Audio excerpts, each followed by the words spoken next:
Okay, good morning, everybody. Thank you for joining this particular session. My name is Ashwat Ismail. I'm Editor-in-Chief of Astro Awani, based in Malaysia. You guys can call me Ash. And welcome to this session, Rewriting Development. I would like to put a bit of framing to this kind of conversation. Throughout these 3 days, practically, we were discussing about the world is facing some sort of the new trilemma. Development, middle income, and climate. So let's take a look at the data by the World Bank. Roughly about 75% of the global population live in middle income countries, including an estimated about 66% of people who live in extreme poverty. Middle-income countries are responsible for 40% of global economic output. So the question here is how can we ensure these particular countries continue on a sustainable and equitable growth path? So for those who are joining us online, feel free to engage with us with hashtag of WEF25, even though I was told that by the Gen Zs that hashtag is no longer sexy nowadays. But the hashtag is WEF25. So let me briefly introduce our distinguished speakers, prominent panelists. Let's start with, on my left, His Excellency, Mr. Wale Edun, Minister of Finance and Coordinating Minister for the Economy of Nigeria, which is he's a focal point of a reform agenda that is ongoing aggressively currently in Nigeria.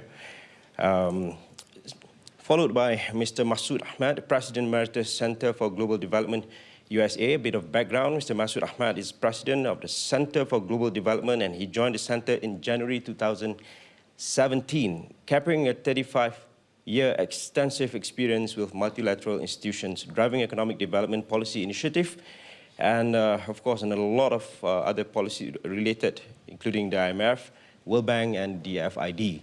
And thank God that we have to put a color in this conversation. And of course, I reckon everyone will agree with me, coming from banking sector, Baltumelo Mosako, CEO, Development Bank of Southern Africa, South Africa, and she's the anchor institution for this particular discussion. And followed by Lutfi Siddiqui, Special Envoy of the Head of the Interim Government of Bangladesh, our WEF Young Global Leader as well, YGL, and adjunct professor at the National University of Singapore and US. And further, Mr. Lord Nicholas Stern, Lord Stern, the Chair, Grantham Research Institute of Climate Change and the Environment, London School of Economics. Thank you very much, everybody. And I would like to start with an overview on understanding of where we are today. Maybe Mr. Masood Ahmad. My question is more on the situation, from macroeconomic situation in the middle-income countries. What are the challenges today, and why, from your opinion, what are the major factors contributing to the stagnation and growth in many middle-income countries? Mr. Ahmad. Thank you very much. Thank you all for coming early in the morning. So first thing worth remembering, think back a little bit, 1990 to 2015, 25-year period, really a great period for development. Life expectancy went up 12 years, incomes went up, living standards improved, health and education standards, pretty much across the vast majority of developing countries. Last 10 years, not so good. Everything basically slowed down or came to a halt. Why? New shocks came in. COVID is only a few years old. A quarter of the poorest countries haven't yet got back to the level of income they had in 2019 before COVID. The rest of us have arrived, recovered, moved beyond, but they haven't. Financing became more expensive, harder to get. Remember, interest rates used to be very low. Now they're up at, if you're a borrowing country, low-income country, middle-income country, you're probably paying 7, 8, 10%. Much harder to be able to make progress. A lot of debt was taken on. particularly during COVID, people borrowed, money was cheap, you needed the financing, and it didn't always go into investment. It went into meeting current expenditures. That debt has to be repaid now, so that's putting extra pressure on a lot of countries. So if you look at projections now, they're not doing so well in the aggregate, but more worryingly, 5 years out, 10 years out, the projections of places like the World Bank, like the IMF, actually show fairly modest rates of growth in living standards. Having said that, let me finish by saying two other points. One, it's always useful to look at a big picture, but at the end of the day, it's what happens in individual countries. And individual countries' performance even today is very different.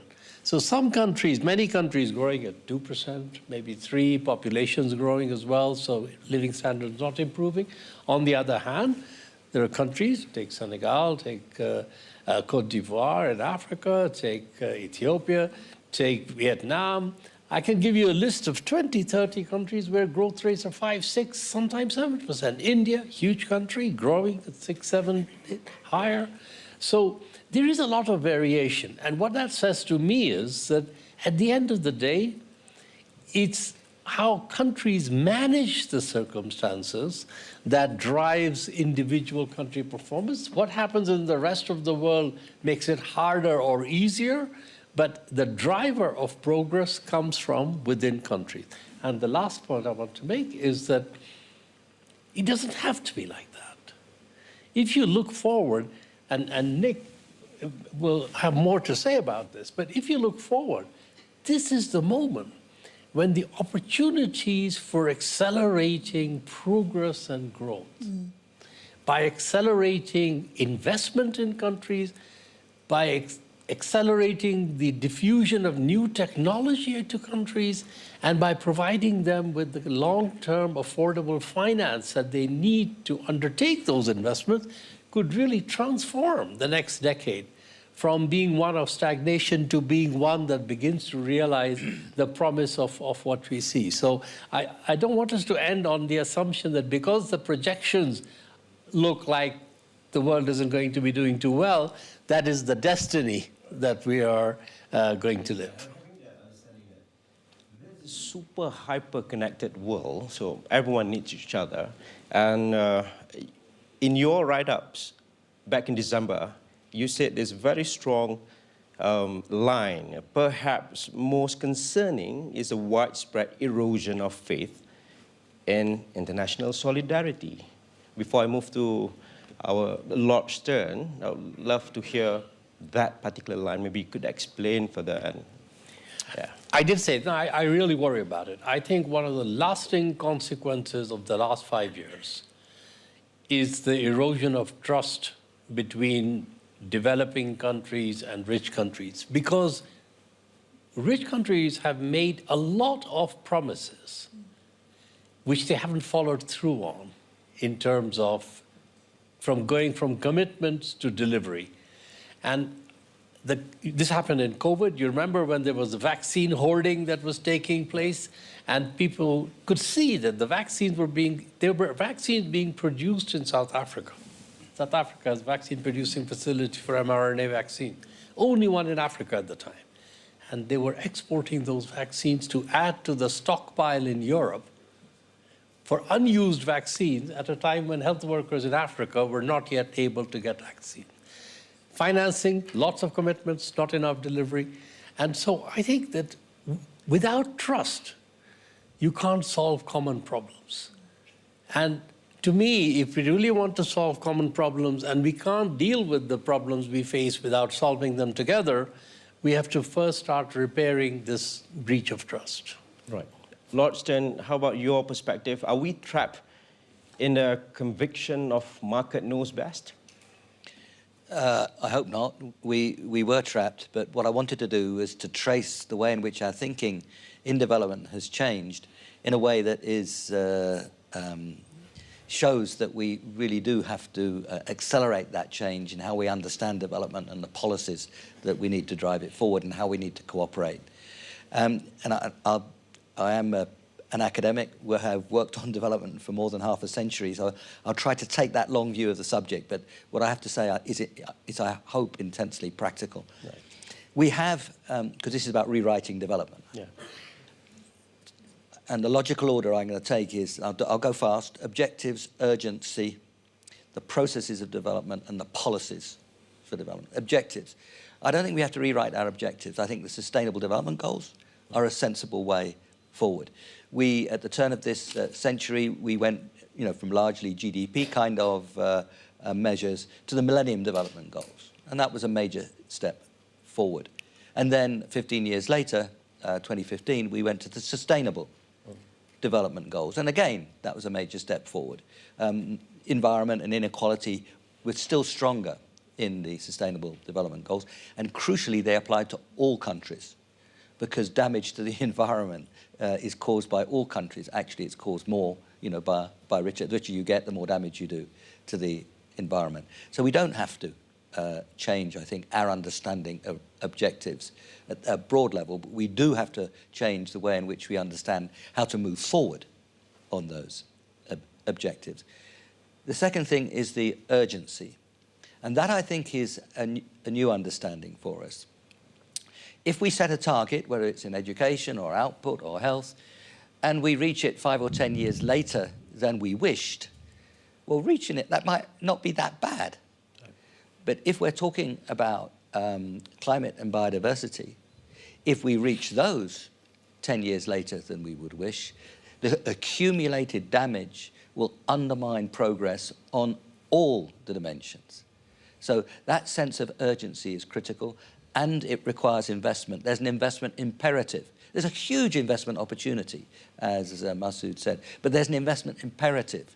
You can't run down the old until you've built the new.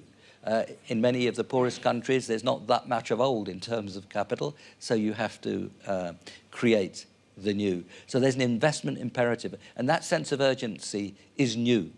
Relative to that whole history of development. We've come to understand it much better in the last 10 or 15 years than we did before. If we destroy the environment, it destroys us. And that urgency is absolutely critical. Thirdly, the processes of development. Development now, if we see the story that I've just set out, is one where we have to increase investment very strongly, particularly in the infrastructure of the developing world, which will drive, we hope, growth, and of course will drive the emissions. If that infrastructure which is built over the next 10 or 15 years in the developing world looks anything like the infrastructure created in the rich world, then we are in deep, deep trouble, because we will lock in emissions which will undermine. So this is a process where investment is center stage, not just an imperative now, but to drive a new and much more attractive form of development. With cities where you can move and breathe, with a biological environment that is productive and fruitful and helps us as opposed to undermining us. Efficiency is productivity is growth. This is a picture of growth that is much more attractive than the models of the past. But it needs investment, and it needs structural change.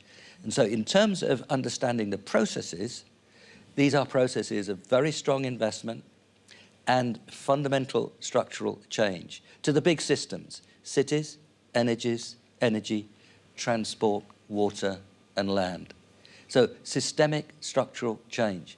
Arthur Lewis asked, how do we increase investment, and how do we bring about the structural change moving out of very unproductive activities? Albert Hirschman talks about unbalanced development, how you draw through the entrepreneurship and get the investment to take place. Rosenstein Rodin spoke about the big push with a Keynesian and increasing returns to scale view of investment. Those pioneers in the 50s and 60s were asking the right questions. When we got to the 1990s, we stopped asking the right questions. We just said, get government out of the way, balance your macro, and let investment fall where it may. We cannot follow that now. I mean, it was never convincing then, but at the moment, we have to see the investment in key areas of infrastructure. It's not let investment fall where it may. They're really priority areas in our infrastructure, in our energy, in our transport, in our cities, and our land. So we really do have to rethink policy, rethink the role of the state. And to conclude where Masood concluded, if we are able to get behind the investment, particularly in the developing world that we need, that new approach, that new path of development in our hands is enormously attractive. And it will be fast, it will be rapid development. The multilateral development banks and the private sector will be absolutely key in providing the finance for that story. It will be the host countries that create the environment where that investment can take place and will define the investment that needs to be supported. So we have an investment imperative and an investment opportunity, and the next 20 years could be great, or the next 20 years could really undermine the future for our children and grandchildren. Right. Being a minister in this era of unknowns is indeed it's not an easy task. For Minister Adun, you have gone through some sort of like a focal point of a reform agenda in Nigeria, a lot on your shoulders. So by looking at the rate that Nigeria is going, I understand the fact that it's not easy to deploy the art of balancing act here, right? Given by these two major overviews by Mr. Masood Ahmad as well as Lord Stern, as a minister, how do you navigate this particular situation? Thank you very much, and of course, I'm honored to be on this very distinguished panel. And what Mr. Masood and Lord Stern have said really resonates, the urgency and the trust that needs to be built. Because if I start, we are describing Nigeria and other African countries as middle-income countries, and I think if you look up the if you look up the definition of a middle-income country, it goes from like $1,000 per income per head, all the way to 12,000. So we're very much at the lower end of that scale, and we're faced with a situation where, if you look at the global context now, if you look at the heightened risks in the trade sector, in terms of world trade, in terms of the conflicts, and the other, and of course, climate action, the events that are occupying the minds of the global leaders, the Western world, we very much are in a situation where what we need to do to get our people out of poverty, we have to take responsibility ourselves. And how do we do it? And what are we committing ourselves to? And what have we been committing ourselves to? The right policies to stabilize our economies, attract domestic and foreign investment, increase productivity, grow the economies, create jobs, and move our people out of poverty. In Nigeria, we are about 18 months into a reform program which essentially turned us away from unstable, inefficient macroeconomic policies, particularly expensive and wasteful subsidies that were draining, not just draining the economy, but were also sending the wrong signals in terms of the incentives for investors and for key operators in the economy. The cost early on of reform is always going to come before the benefits. And the cost came in terms of relatively heightened cost of living, high inflation. And that clearly is of major concern. And in order to address that, a safety nets have been put in place, direct benefits such as were done during COVID. But the key is to, and we have started seeing some of those benefits, the key is having the economy stable. The debt servicing to GDP is coming down. The deficit as a percentage of GDP is coming down. And so we're on that track to take advantage of the natural resources we have, of the demographic dividend which we can earn.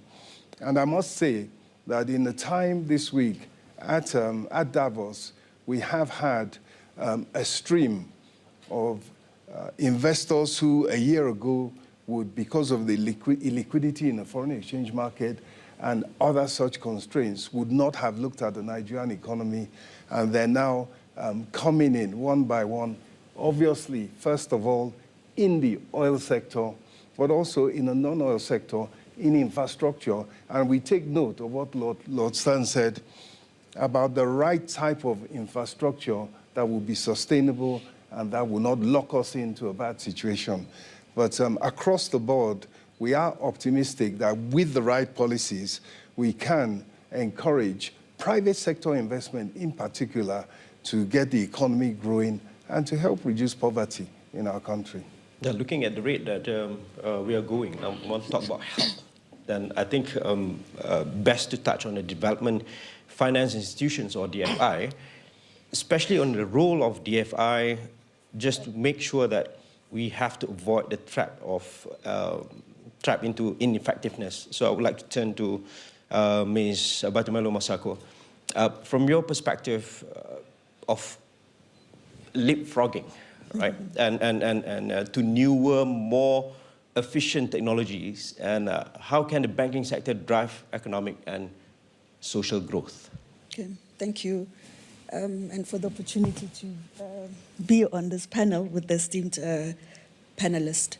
At the Development Bank of Southern Africa, we regard development as building Africa's prosperity, and we do that through infrastructure investment. Our value proposition is we plan infrastructure, we prepare infrastructure, we fund infrastructure, we build and we maintain, because we're also of the view that you cannot build without taking care of what you already have. And this is very key to us because we focus on sectors that enable economic growth, and that is energy, ensuring energy security through energy investment, transportation, making sure that transportation is efficient, digital infrastructure, and that is very topical at the moment, that we ensure that there is resilient communication and there's also digital inclusion. Water sector as well, access to water, access to affordable housing, healthcare, and education. So these are key sectors that we focus on as a development finance institution. Now, when you look at the opportunity around this on the continent, I mean, we are in a continent that needs to spend, between 90 and 100 billion dollars annually to close the infrastructure gap. There's a World Bank report, I think it was a 2019 report, that says countries need to spend between 2% and 8% of their GDP on infrastructure. And this goes to capital formation. As countries need to be intentional and deliberate about their infrastructure development to enable the necessary economic growth that is required.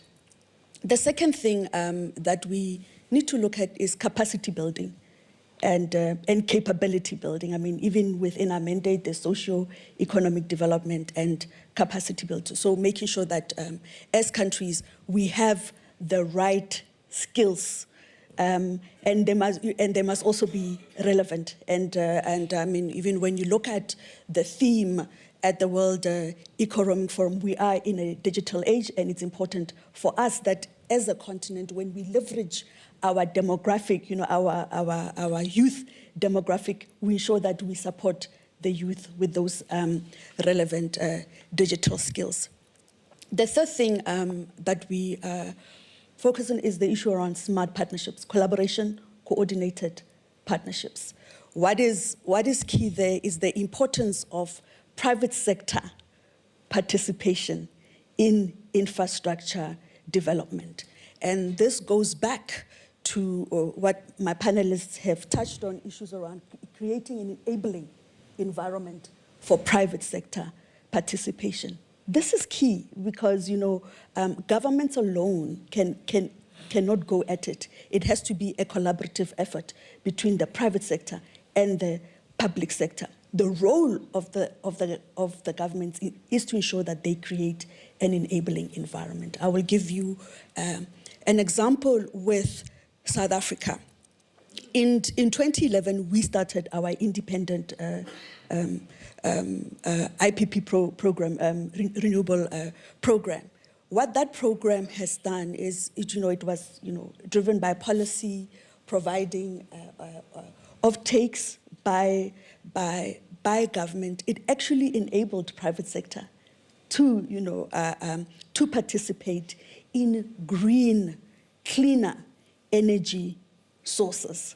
We currently have installed capacity between solar and wind at 8, I think it's between 7.5 and 8 gigawatts, and an investment that was driven just by creating an enabling environment. Following that, when we faced our energy constraints in South Africa, the government decided to do an energy reform, enabling self-generation, increasing the level of self-generation. What then happened? The private sector then actually started investing in cleaner technologies and actually generating their own power. So for us to really, in reimagining development, we're seeing it as, focusing on infrastructure development, the networks sectors that I mentioned. It's going to be critical that, there is collaboration between the public and the private sector, and skilling is really going to be at the heart of it. Yeah, I could see that happening currently in Bangladesh as well. Mr. Siddiqui, led by Chief Advisor Dr. Muhammad Yunus, in which he's trying very hard to actually making sure this dynamic between the private and the government sector to create the whole environment for the new path of growth in Bangladesh. Is that the case in Bangladesh? Well, thank you, Ash. Maybe I should start by sharing a bit of the reality check that has been gifted to us by the uprising in Bangladesh last summer. I think we learned, and again, without taking away the achievements of Bangladesh over multiple decades, that certainly in recent years, an obsession with headline GDP growth numbers has masked imbalances underneath, which have then exposed the lack of resilience to the development model. So the fact that GDP is not only reductionist, but it can be dangerous if not looked in its context, this was brought into sharp relief. If I think of just what were the deficiencies, three very quick ones. The first one is that it has not been inclusive in any sense of the word. Inclusive in the process of policymaking, inclusive in the fruits of policymaking. And I think the lesson for the world at large is that you exclude at your peril if you're not taking that as a design consideration. The second is that we didn't really look at the second-order effects. The drivers of growth, everyone talks about infrastructure as being required, but heavy infrastructure, mega projects are also conduits of mega looting, huge corruption in that space. But you see the visible construct, the bridges and the roads, and you probably ignore the economic crime that can get away underneath it. And thirdly, I think we do not spend enough time looking at government and governance institutions as being part of the problem. We are part of the problem by design, not just an exogenous thing that the rest of the economy will have to work with. We have to, I don't like the word in general, but decolonize extractive institutions that operate in very modern ways. The instruments, the institutions of governance, they need to be changed in very practical ways. And you mentioned the new trilemma, the buzzword here in Davos. It echoes to me the three zeros that Professor Muhammad Yunus has been talking about for some time, which I think is relevant as a bit of a yardstick for what to aim for policy when it comes to development. So the three zeros, he talks about zero poverty, so we've got to keep an eye on what's going on there. Zero net carbon emission, a proxy for the fact that we have to be stewards of the environment, otherwise it comes to back to haunt you, and then zero concentration, whether it's concentration of wealth, concentration of power. This zero concentration is something that I think is hugely important. When I look at the anatomy of corruption at a retail level, it occurs when a public official has huge concentration of power in that moment, when someone, usually a poor citizen, requires that permit, requires that license in that moment, and has no recourse if the official doesn't respond in time. Those concentrations of power we need to do away with. And then finally, to link back to what Nick was saying, and actually everyone else was saying, that the investment imperative requires, as a necessary condition, structural reforms. We don't have any ammunition on the monetary policy front. You can't print your way out of this anymore. There's very little by way of tax rises that you can do. So what do structural reforms mean? It means injecting more dynamism. It's removing regulations that are not fit for purpose, introducing digitalization, not only to enhance efficiency, but also to remove those manual processes that breed corruption. And you could get more more revenue for the government without just focusing on taxes, because at the moment we not only tax people's money, we tax people's energies, we tax their hopes, and we tax their dreams in their day-to-day operations because of the way government operates. And then finally, I think if we get this right, as you know, this interim government is there mainly to enact structural reforms. If we get it right, then I think Bangladesh will be a prototype for basically an ESG investment in the way it was intended to be, because of the uplift of standards that we're going to see on the environmental, social, and governance side of things. All right, as a minister, maybe you would like to respond to that. Thank you very much, Siddiqui. And I think you really hit the point home that corruption is a major issue that countries, developing countries, have to deal with. But you also gave the answer, and it's exactly what's being done in Nigeria and no doubt elsewhere. When you move from a regime of subsidies, of administered allocation of resources and of permits, and you move to a market-based system. In Nigeria, where we move to market pricing of petroleum products instead of subsidies. We move to market pricing of foreign exchange instead of a discretionary and allocative mechanism. And so all the corruption and disincentives linked to that disappear. And of course, in this, the other important area that you, Siddiqui, mentioned, automation.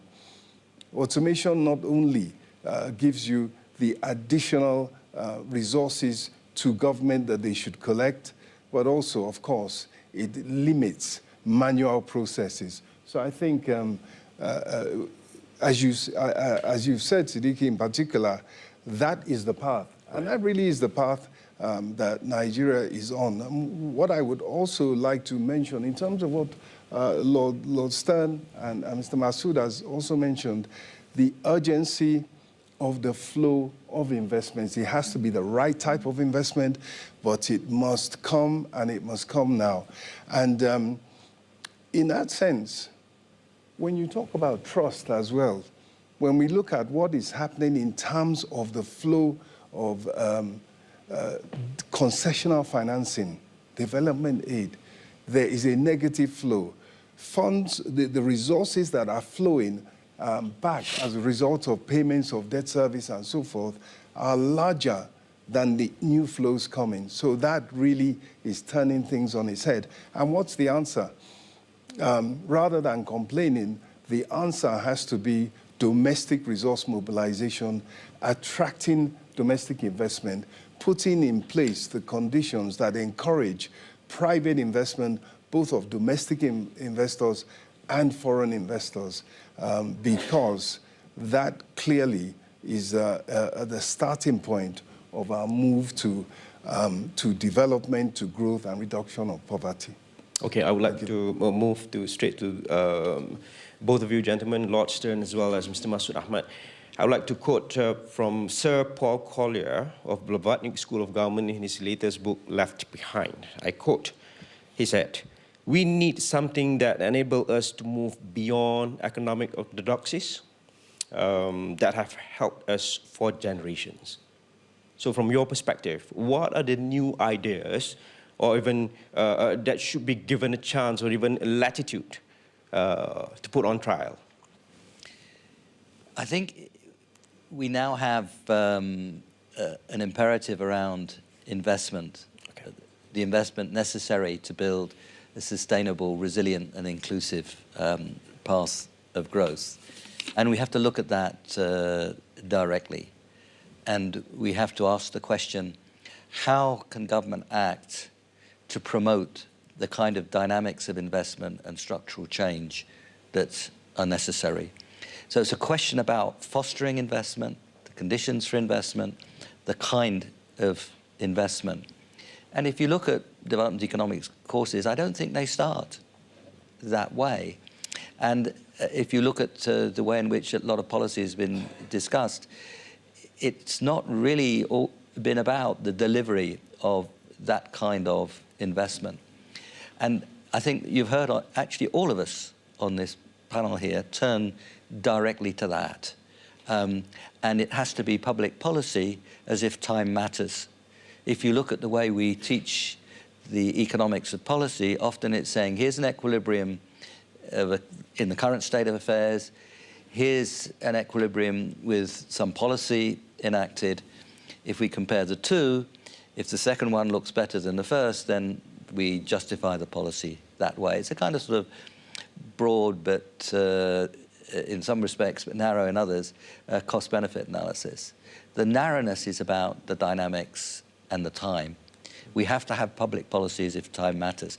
So we have to have the objectives, the getting behind the sustainable development goals.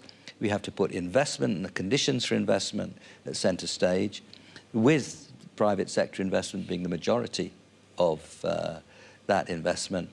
And we have to think about the dynamics and the paths in ways that we haven't done before. And I think if we do that, then we will have the kind of new approach to economics that Paul described. But we don't throw away some of the babies with the bathwater. I mean, the role of markets in driving decisions and driving investment decisions should be central. Makes no sense to throw that away.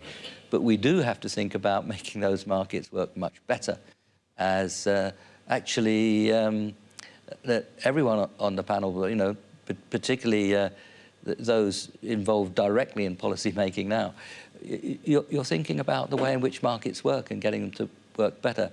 So when we see ways of looking forward which are new, and particularly around the dynamics and the investment, we have to make sure that some of the insights that we carry with us from economics are not lost. So we have to change things very sharply, but not turn everything upside down. Mr. Ahmad. Let me make, we're also going to run out of time, so let me make two very quickly points that actually go in different directions, slightly contradictory. The first point is, I think what you've heard from both Lutfi Siddiqui and the Minister is a recognition that the conditions under which economic activity takes place, investment happens, returns are made, is as important as the financing itself. That, and I think the governance, the incentive structures, all of that. And I think the fact that you're both saying that is really important for me, because that is a message that I think people need to hear loud and clear. The contradictory point I want to make is that money does matter. And particularly, if you think about the investment surge that Nick's just been making a passionate case for, the central thing about the green transition, the new development strategy, is that it substitutes, in energy in particular, a flow of spending over time with an upfront investment in renewable sources. It's capital intensive. Yeah. And if the cost of capital is too high, Right. the same project which is very profitable in Germany is not profitable in Nigeria. And so we have to find ways to make long-term financing on affordable terms key if we want to go from talking about this transition to making it happen. And there, I just want to end by saying, look, we have an instrument. When the world created the development banks, national and multilateral, they are the best way of leveraging small amounts of money. The World Bank's total capital that governments have put into it is $20-some billion over 8 years. They have lent $850 billion worth of long-term loans from that 20 billion. Where else will you get this kind of leveraging in the world that doesn't fall apart, sustainable? So I would just say we have an instrument, a range of these institutions. We can quickly ramp up long-term financing. We should stop talking about the importance of it, which is what every international gathering does, and actually say, okay, let's get some of this done in the next 2 years. Money does matter. It's not one size fits all. Ms. Musako. I agree with that completely. What I'd like to add is, we should not discount the importance, as you're saying, of institutions on the continent, which is the development finance institutions that are also well governed. So they, actually address the issues around governance as well. We also have institutional capacity when it comes to pension funds across the continent. I mean, one of the key instruments that was put in place in Nigeria, for example, was infra credit that was set up to actually enable institutional funds to flow, a model that we're also replicating elsewhere in the country to accelerate infrastructure development, as you have mentioned. One of the key items on the G20 agenda is the global financial architecture, and that, at the core of that is addressing the issue around the cost of funds, addressing the issues around perception of risk, which can be closed by actually, closing the data gap around, default rates and those elements on the continent. And, with the theme of the G20 for South Africa, where the theme is solidarity, equality, and sustainability, we are really expected that action will be taken, even by the MDBs, not only to address this issue, but to also commit to local currency financing in the jurisdictions that they operate. I'm of the view that with all of these elements being addressed, issues around collaboration, cost of funds, Africa as a region, and the governance issues as well, Africa as a region will really is well positioned to take advantage of the green growth economy. Mr. Edwin? Thank you. Mr. Siddiqui, over that. I would just like to end by echoing what Mr. Masood Ahmed has said. Money does matter. And I said earlier, the flow is negative to developing countries, for the Bangladeshis, for the Nigerias, and other developing countries that are following the right policies. The big difference is access to concessional finance. As Mr. Masood and even Lord Stan said, there are transactions which can only be done if you have the right pricing of capital.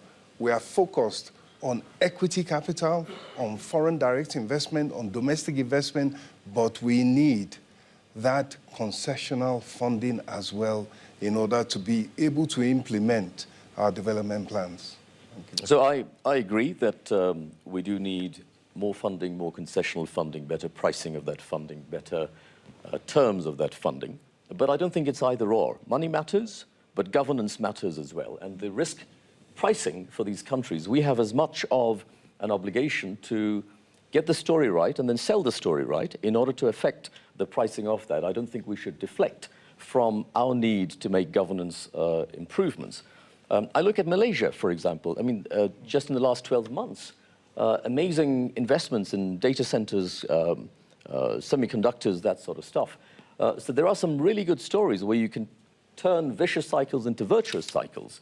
I would hope that all of you would essentially act as reforms watch in countries like Nigeria and Bangladesh as well, so that you hold our feet to the fire, whoever is representing our countries at the next Davos. Make sure that we deliver reforms that are felt by investors, by people, by citizens at the retail level, because that really is as much of an imperative as is the investment imperative.